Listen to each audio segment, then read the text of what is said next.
I guess the first question is, how would you define unschooling or explain unschooling to somebody?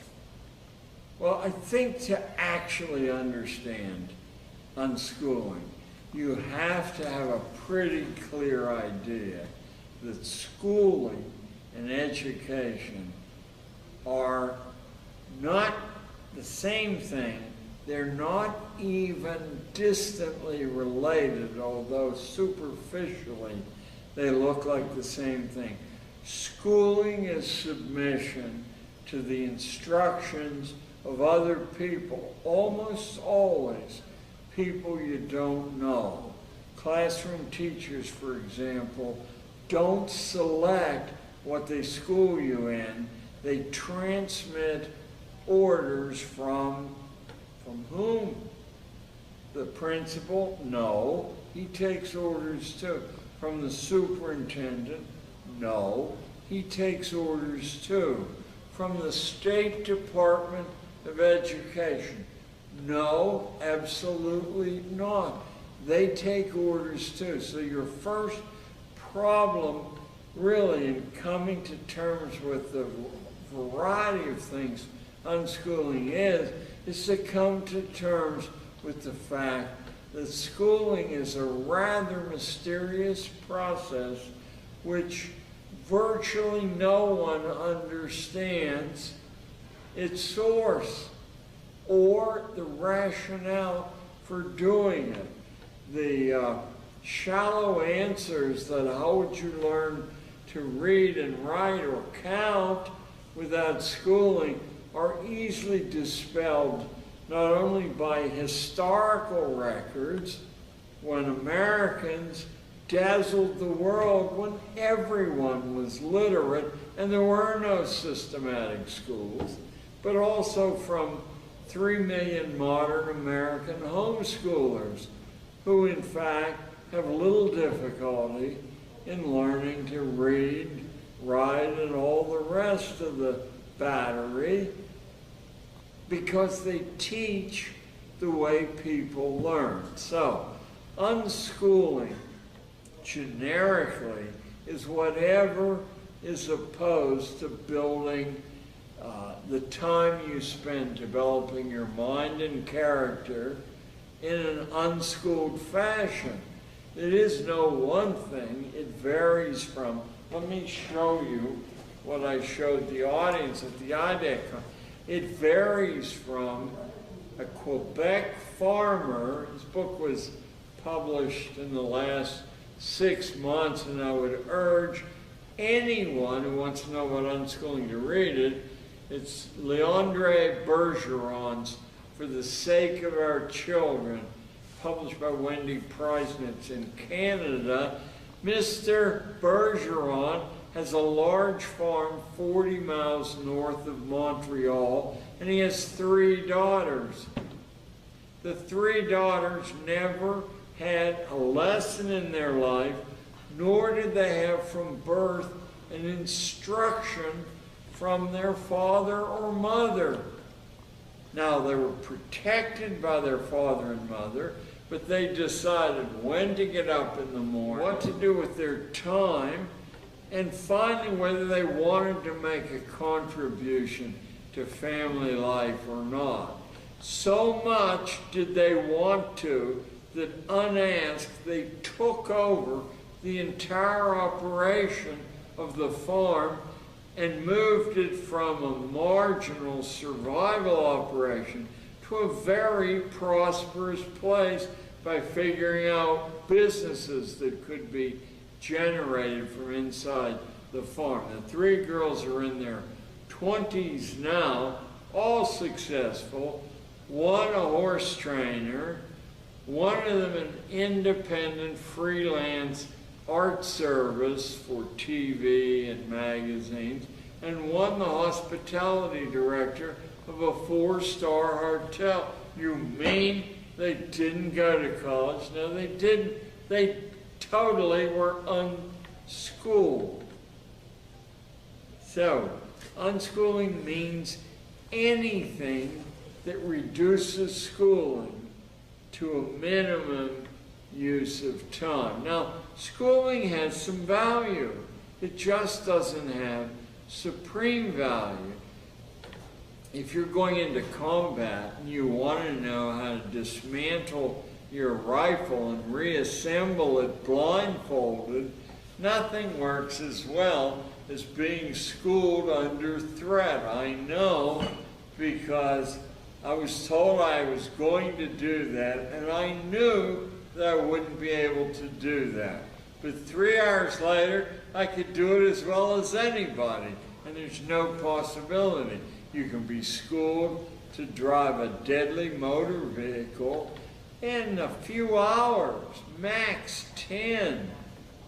So you can be schooled to do a lot of things, but you can't be educated to take control of your life. Only through unschooling can you do that. The next thing is, what are the strengths as you see them for unschoolers? Well, the greatest strength is, if you have your wits about you, you can in fact investigate yourself, your neighborhood, the history that appeals to you, and you can figure out what parts of it you want to reproduce in your unschooling experience.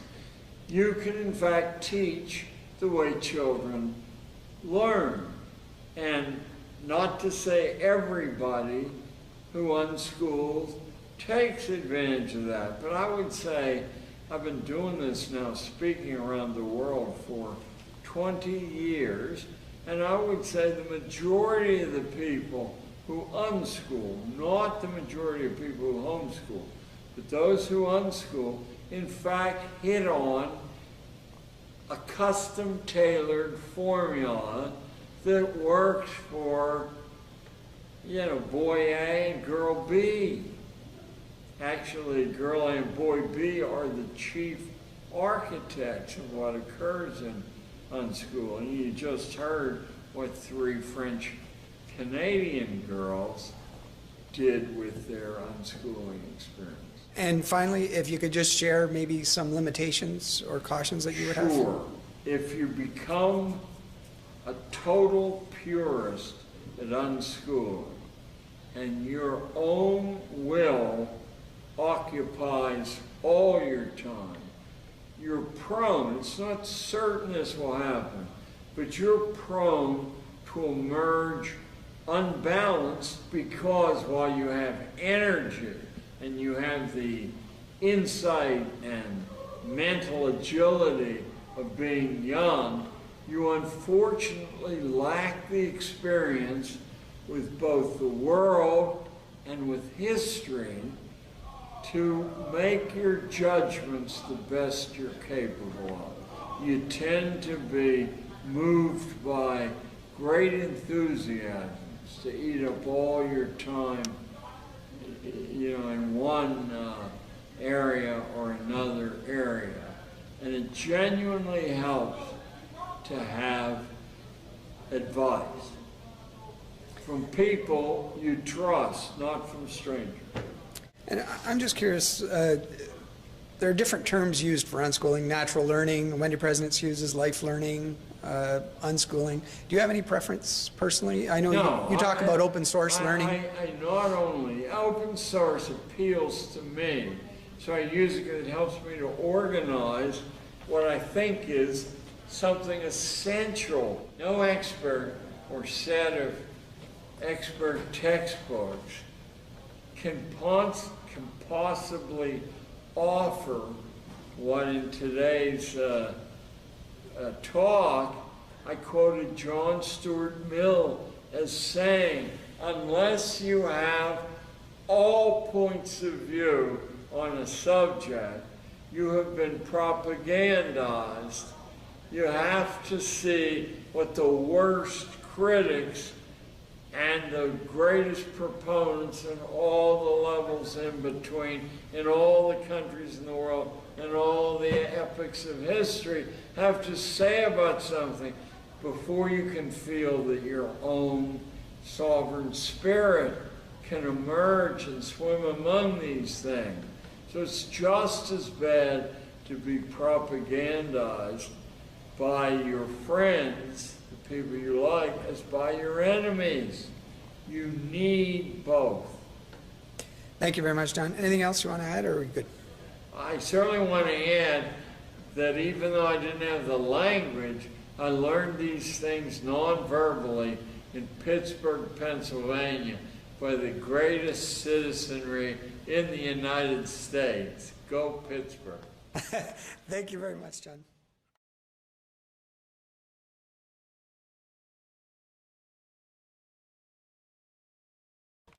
If you ever wanted to get in touch with me and chat or invite me to speak or give a workshop, there are 3 easy ways to reach me. First is from my website, info@johntaylorgatto.com. That's the worst way to do it, because I don't ever look at my website, but someone watches it, and when he feels reliable, he forwards it. Or by fax. I always look at the fax like some savage in the jungle looking at a modern invention. I love to see the little piece of paper come out of the machine. My fax number is 212-721-6124. And finally, you could just call me on the telephone. That's 212-874-3631. Now remember, a lot of times I'm out of the state or out of the country, but I put them in a stack in the order I get them. And just last week, I answered a letter that came 6 years ago, because that one came to the top. But no, I love to hear what you have to say. So if you have something to say, and if I'm in town with any time at all, I'll be glad to